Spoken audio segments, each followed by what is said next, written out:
अब section number 339 के ऊपर हम आते हैं। इसमें लिखा हुआ है कि जो हमारा प्रोसिक्यूशन है वो किसी भी पर्सन को एज अ लॉयर अपॉइंट कर सकता है। किसी भी पर्सन को एज अ लॉयर आप अपॉइंट कर सकते हो, बट ये रूल है हमारा 339 में, इससे कुछ एक्सेप्शंस यहीं पर हमको गिवन है। यहाँ पे लिखा हुआ है कि अगर जो लॉयर है ये advocate general, government advocate, public prosecutor या फिर असिस्टेंट पब्लिक प्रोसिक्यूटर नहीं है, इन दैट केस अगर आपको इनको अपॉइंट करना है तो आपको कोर्ट की परमिशन पहले लेनी पड़ेगी, उसके बाद ही आप इनको as a prosecution lawyer appoint कर सकते हो। अब यहाँ पे एक और एक्सेप्शन हमको गिवन है। यहाँ लिखा हुआ है कि अगर एक पुलिस ऑफिसर जो है जिन्होंने केस में इन्वेस्टिगेशन करी हुई है, तो इन पुलिस ऑफिसर को एज अ प्रोसिक्यूशन लॉयर आप अपॉइंट नहीं कर सकते। ओके, तो आपको चीज याद रखनी है कि जिस पुलिस ऑफिसर ने उस केस में इन्वेस्टिगेशन करी हुई है, जो इन्वेस्टिगेशन ऑफिसर है उस केस में, इनको आप पब्लिक प्रोसिक्यूटर नहीं बना सकते हो। ओके, तो ये चीजों के बारे में सेक्शन नंबर 339 हमारा बात करता है। अब सेक्शन 340 के ऊपर हम आते हैं। इसमें लिखा हुआ है, 340 में लिखा हुआ है कि जो हमारे एक्यूज्ड हैं उनके पास एक राइट है कि वो किसी भी लॉयर को उनके बिहाफ पे लड़ने के लिए अपॉइंट कर सकते हैं। यानी कि जो एक्यूज्ड है हमारे, ये किसी भी लॉयर को अपनी मर्जी से अपॉइंट कर सकते हैं। अब सेक्शन नंबर 341 के ऊपर हम आते हैं। इसमें लिखा हुआ है कि अगर एक एक्यूज्ड के पास किसी भी कोर्ट में लॉयर नहीं है, अगर ये ट्रायल कोर्ट में लड़ रहे हैं और इनके पास कोई भी लॉयर नहीं है, तो इनको स्टेट जो है वो लॉयर प्रोवाइड कराएगी। ओके, एंड जो लॉयर प्रोवाइड करवा रही है ये स्टेट अपने खर्चे पे करवाएगी। जो हमारे एक्यूज्ड हैं इनसे आप पैसे नहीं लोगे। अब यहाँ पे जो क्लॉज 1 है इसमें यही चीज लिखी हुई है 341 की, लेकिन जो हमारी पुरानी सीआरपीसी थी वहां पे सारे कोर्ट्स में आपको प्रिविलेज नहीं मिलती थी। यहाँ पे आप देख रहे हो लिखा हुआ है wherein a trial court और अपील बिफोर अ कोर्ट, लेकिन पहले यहाँ पे लिखा होता था wherein a court of session, यानी जो छोटे कोर्ट होते थे वहां पे एक्यूज को प्रिविलेज गिवन नहीं थी। अगर एक छोटे कोर्ट में उनके पास लॉयर नहीं था तो इन दैट केस स्टेट उनको लॉयर प्रोवाइड नहीं करवाता था। लेकिन जो हमारी न्यू सीआरपीसी है इसमें हर कोर्ट के अंदर, in every court you get this privilege, accuse को प्रिविलेज हर कोर्ट में अब मिलती है। ओके,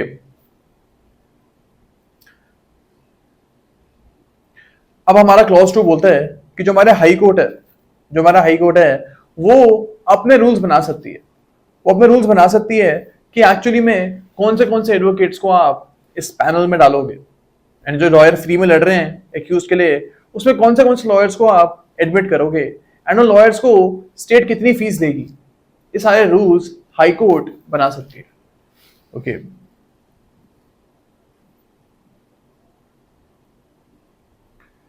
अब सेक्शन नंबर 342 पे हम आते हैं।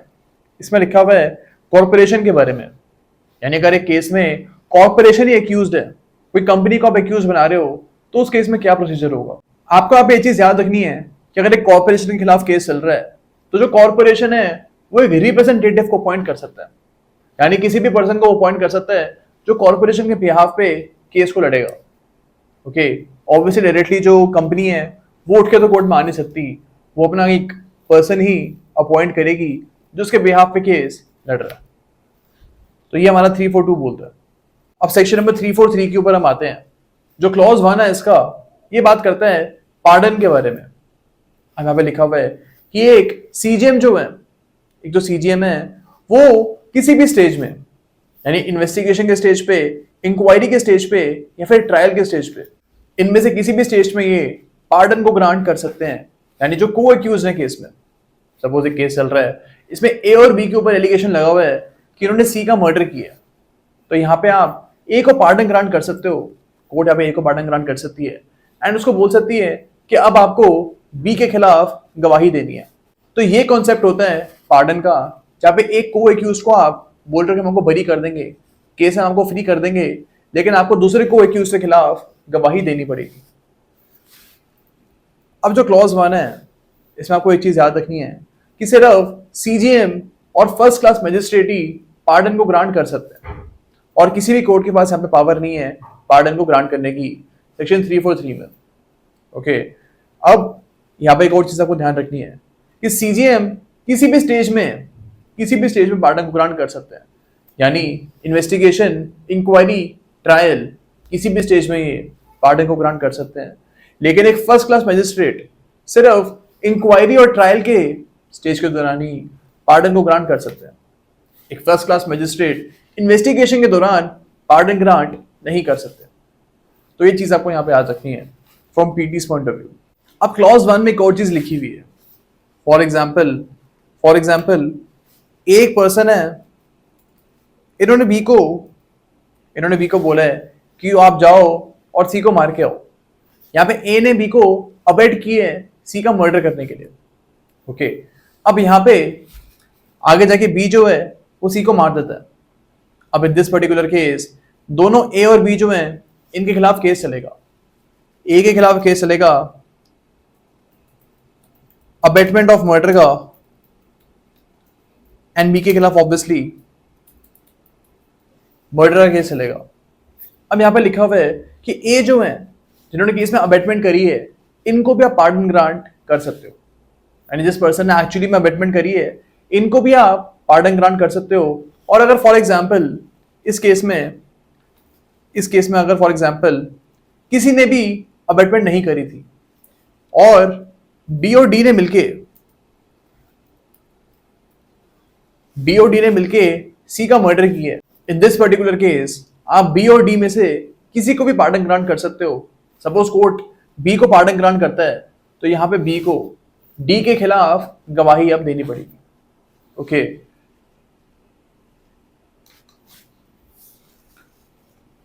अब जो हमारा क्लॉज 2 है इसमें लिखा हुआ है कि सेक्शन नंबर 343 जो है हमारा ये कौन से केसेस में अप्लाई करेगा।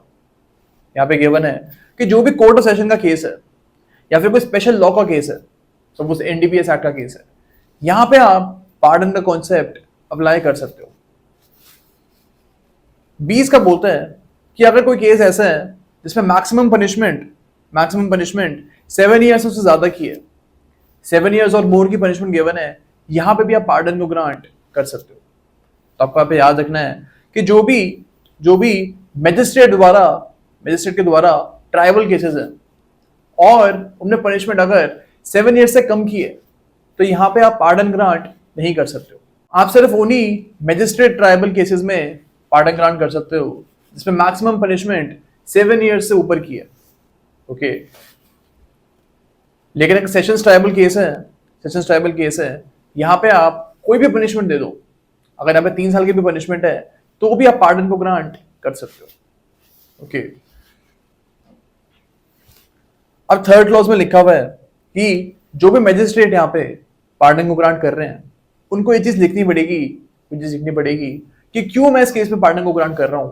यानी रीजंस आपको लिखने पड़ेंगे। जो पार्डन का ऑर्डर है it should be a speaking order का ये मतलब होता है कि आप रीजंस दे रहे हो अपने ऑर्डर को देने के लिए। इसमें ये चीज आपको लिखनी पड़ेगी कि अगर जिस पर्सन को आप पार्डन ग्रांट कर रहे हो उसने उसको एक्सेप्ट किया या फिर नहीं किया। ऐसा भी हो सकता है कोर्ट ए को बोलता है कि हम आपको इस केस में पार्डन ग्रांट कर देंगे लेकिन आपको बी के खिलाफ गवाही देनी पड़ेगी। अब यहाँ पे ए जो है वो कोर्ट को मना भी कर सकता है बिकॉज ए और बी बहुत ज्यादा पक्के दोस्त होते हैं, एंड यहाँ पे ए मना भी कर सकता है कोर्ट को कि मैं बी के खिलाफ गवाही नहीं दूंगा। तो यहाँ पे आप बोलोगे कि ए को पार्डन मिली तो थी लेकिन उसने रिफ्यूज कर दिया। अब इस पर्टिकुलर केस में ए और बी दोनों के खिलाफ ट्रायल आगे जाके चलेगा। तो अगर ऐसी सिचुएशन आ रही है तो कोर्ट को चीज लिखनी पड़ेगी कि हमने इसको पार्डन ग्रांट करने का ऑफर दिया था बट इसने मना कर दिया। तो जो हमारा पार्डन का केस है सेक्शन 343 में, इसमें आपको यही चीज याद रखनी है from exams point of view. Okay, अब सेक्शन नंबर 344 पे हम आते हैं। यहाँ पे आपको ये चीज याद रखनी है कि जो पार्डन ग्रांट करने का टाइम है वो जजमेंट से किसी भी टाइम पहले आप पार्डन को ग्रांट कर सकते हो। आपको चीज याद रखनी है कि इवन इफ केस में हियरिंग खत्म हो चुकी है, सारी ट्रायल ओवर हो चुका है, इस पीरियड के बाद भी आप पार्डन को ग्रांट कर सकते हो बिकॉज अभी केस में जजमेंट नहीं आया है। ओके,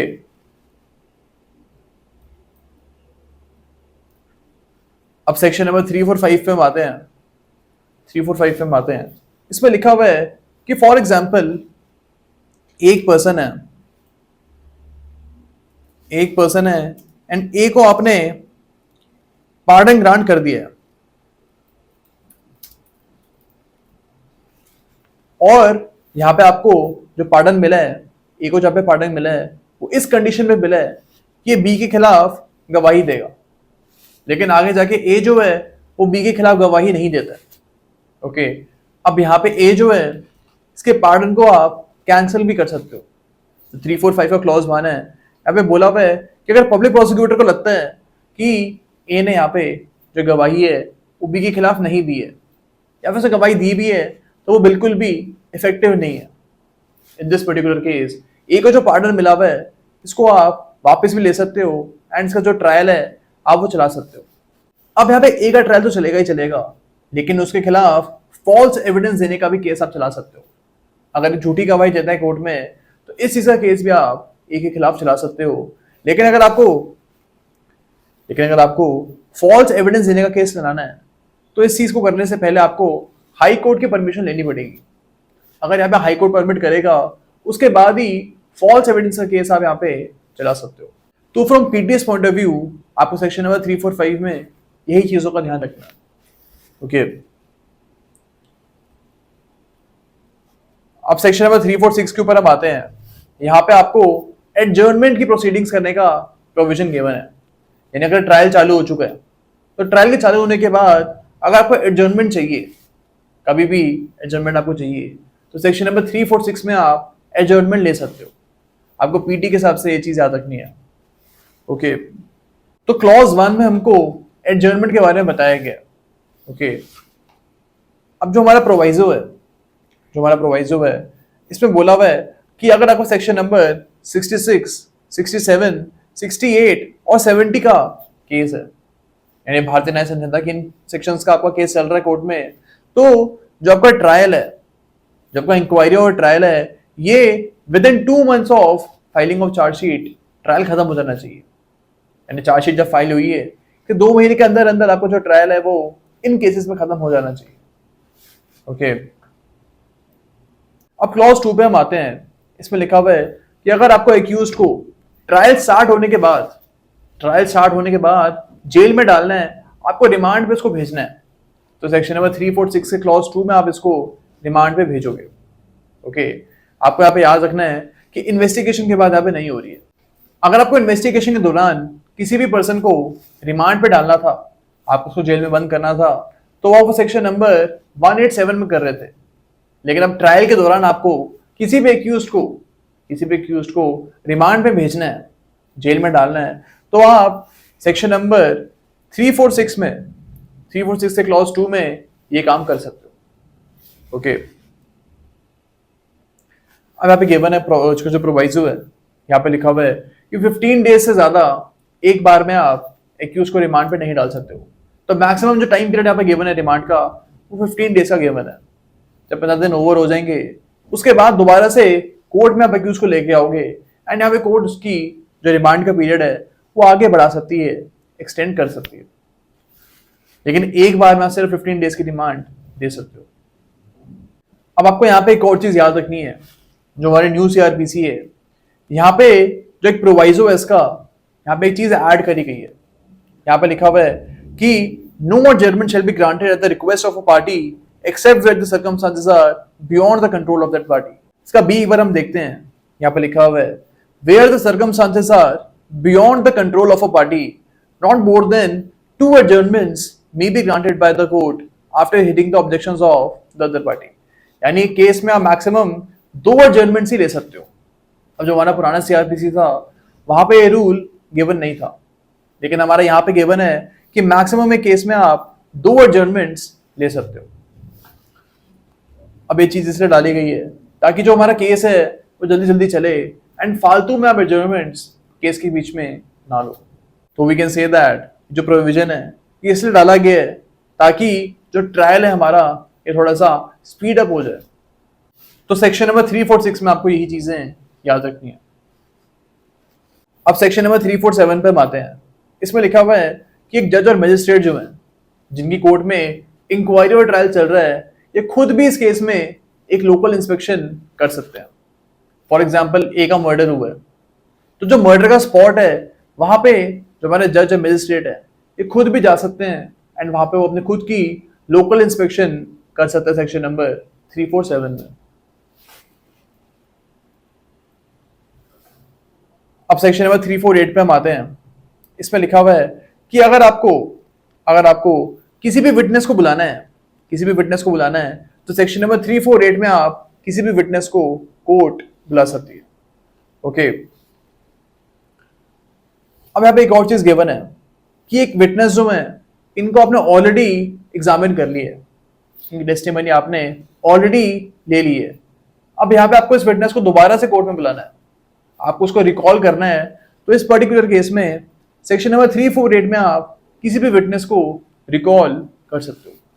तो you have to remember this that recalling of witness is under which section. तो आपको यहाँ पे याद रखना है कि सेक्शन नंबर 348 में आप विटनेस को दोबारा से रिकॉल भी कर सकते हो एंड ये जो रिकॉलिंग ऑफ विटनेस है ये कोर्ट कर रही है। ओके,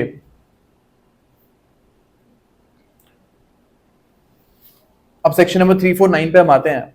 यहां पे लिखा हुआ है कि जो हमारे मजिस्ट्रेट है ये किसी भी पर्सन को जो कोर्ट में मौजूद है उसको ये बोल सकते हैं कि आप अपने सिग्नेचर का स्पेसिमेन यहाँ पे ड्रॉ करके दो मुझे, या आप एक हैंडराइटिंग एक सैंपल आप मुझे यहाँ पे लिख के दो, ताकि जो कोर्ट है वो सैंपल को दूसरा जो डॉक्यूमेंट है उससे कंपेयर कर सकती है।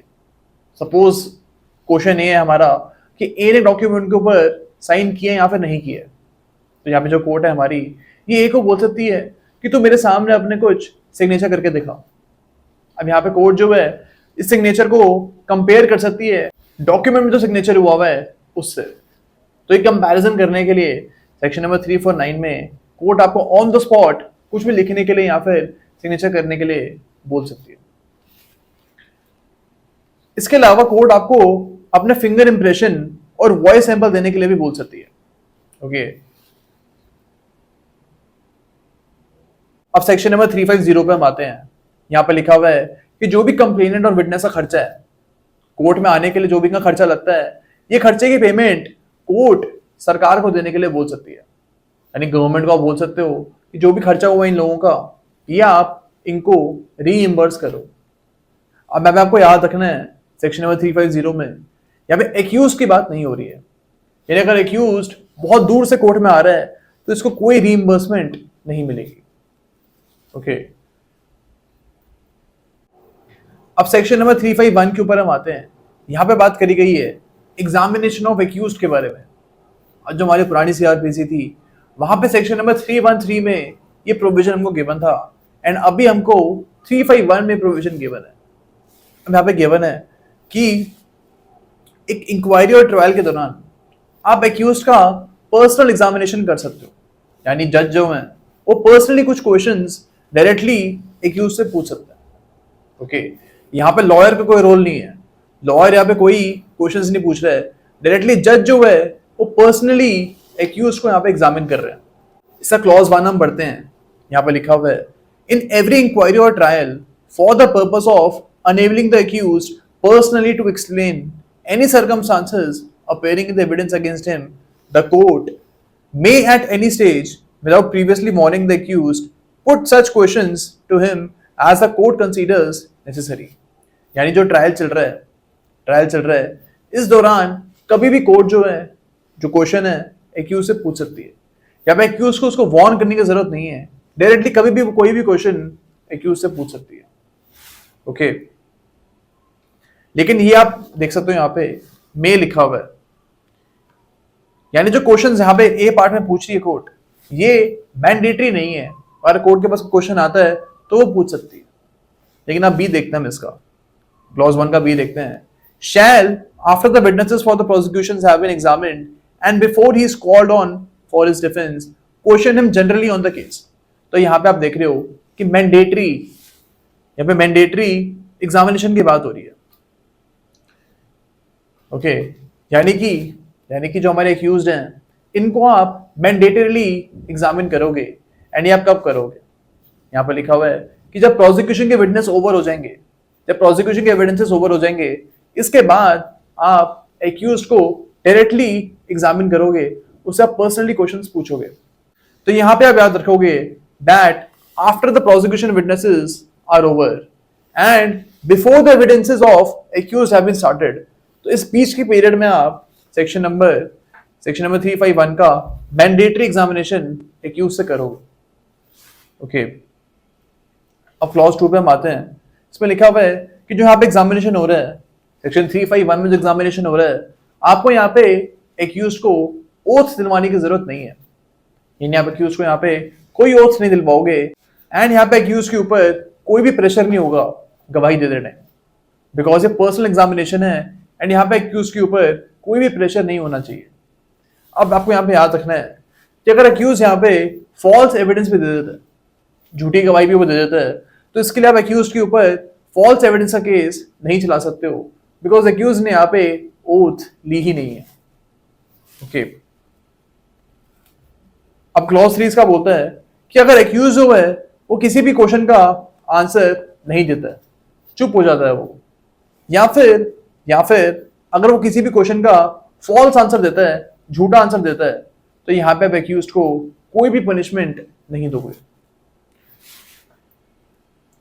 क्लॉज 4 इसका बोलता है कि जो भी आंसर्स एक्यूज यहाँ पे दे रहा है, सेक्शन नंबर 351 में जो एग्जामिनेशन हो रहा है, इस दौरान एक्यूज अगर कोई भी आंसर दे रहा है तो आप इन आंसर्स को इसके अगेंस्ट ट्रायल में यूज कर सकते हो। यानी कोर्ट यहाँ पे अपना मन बना सकती है कि एक्यूज सच बोल रहे हैं या फिर झूठ बोल रहे हैं, एंड यहाँ पे कोर्ट जो भी आंसर्स वो दे रहा है इसको आगे जाके जजमेंट के दौरान कंसिडरेशन में कोर्ट ले सकती है। ओके, अब क्लॉज 5 के ऊपर हम आते हैं। इसमें लिखा हुआ है कि अगर जो एक्यूज्ड है हमारे ये कोर्ट में नहीं आ रहे हैं, तो जो हमारे प्रोसिक्यूटर और डिफेंस हैं, जो प्रोसिक्यूटर के लॉयर्स हैं और जो हमारे डिफेंस के लॉयर्स हैं, वो एक क्वेश्चंस की लिस्ट बना सकते हैं एंड एक्यूज को यहाँ पे बोल सकते हो कि इस लिस्ट का आप रिटर्न आंसर दो। अब नॉर्मली क्लॉज 5 जो है ये बहुत रेयरली एक्सरसाइज होता है, बिकॉज कोर्ट यही कोशिश करती है कि एक्यूज के सामने उसका एक पर्सनल इंटरेक्शन हो। अब यहाँ पे आप क्लॉज 5 में देख रहे हो पर्सनल इंटरेक्शन का कोई स्कोप है ही नहीं, बिकॉज एक्यूज यहाँ पे रिटर्न आंसर दे रहा है रिटर्न क्वेश्चंस का, and that is why clause 5 का जो यूज है वो बहुत ज्यादा कम होता है। ओके, अब सेक्शन नंबर 352 पे हम आते हैं। यहाँ पे लिखा हुआ है जब किसी भी पार्टी की ओरल आर्ग्यूमेंट्स खत्म हो जाती है तो उसके बाद वो एक रिटर्न मेमोरेंडम कोर्ट में सबमिट कर सकते हैं। अब यहाँ पे वो रिटर्न मेमोरेंडम में लिख सकते हैं कि उनके आर्ग्यूमेंट्स में उन्होंने क्या एड्रेस किए हैं, तो वो ब्रीफ में लिख सकते हैं क्या क्या आर्ग्यूमेंट्स मैंने करी हैं एंड क्यों मैं इस केस को जीत रहा हूँ। ओके, तो ये सारी बातें वो अपनी रिटर्न मेमोरेंडम में डाल सकते हैं। अब सेक्शन नंबर 353 पे हम आते हैं। इसमें लिखा हुआ है कि एक्यूज अगर चाहे तो ओथ के ऊपर भी अपना एग्जामिनेशन वो करवा सकते हैं। अब सेक्शन नंबर 351 में हमने देखा था कि वहां पे एक्यूज को आप ओथ नहीं दिलवा रहे थे, ओथ के बिना ही वो एग्जामिनेशन हो रहा था, एंड दैट इज व्हाई अगर वहां पे एक्यूज झूठ भी बोल रहा था तो एक्यूज के खिलाफ आप फॉल्स एविडेंस देने का केस नहीं चला सकते थे। लेकिन 353 में क्या होता है, एक्यूज खुद से सामने बोलता है, वॉलंटरली वो बोलता है कि आप मेरे को इस केस में एक डिफेंस का विटनेस बना दो एंड आप मेरे को ओथ भी दिलवा दो, और यहाँ पे जो भी एविडेंस, जो भी टेस्टिमनी हमारा एक्यूज देगा उसके खिलाफ भी आगे जाके यूज हो सकता है। अब नॉर्मली सेक्शन नंबर 353 की जो टेस्टिमनी है ये आप एक्यूज से इसे दिलवाते हो अगर एक्यूज को लगता है कि मैं इस केस में बहुत ज्यादा कॉन्फिडेंट हूँ। तो कॉन्फिडेंस को दिखाने के लिए सेक्शन नंबर 353 का जो टेस्टिमनी है ये एक्यूज खुद से दे सकता है। वो यहाँ पे कोर्ट को ये दिखाना चाह रहा है कि मेरे अंदर इतना कॉन्फिडेंस है कि मैं ओथ के ऊपर भी ये वाली टेस्टिमनी दे सकता हूँ। ओके, आपको यहाँ पे याद रखना पड़ेगा कि सेक्शन नंबर 353 की जो टेस्टिमनी है ये आप एक्यूज से तब भी दिलाओगे जब वो रिटर्न में कोर्ट में ये सबमिट करेगा कि हाँ मेरे को सेक्शन नंबर 353 की जो टेस्टिमनी है ये ओथ के ऊपर देनी है। ओके,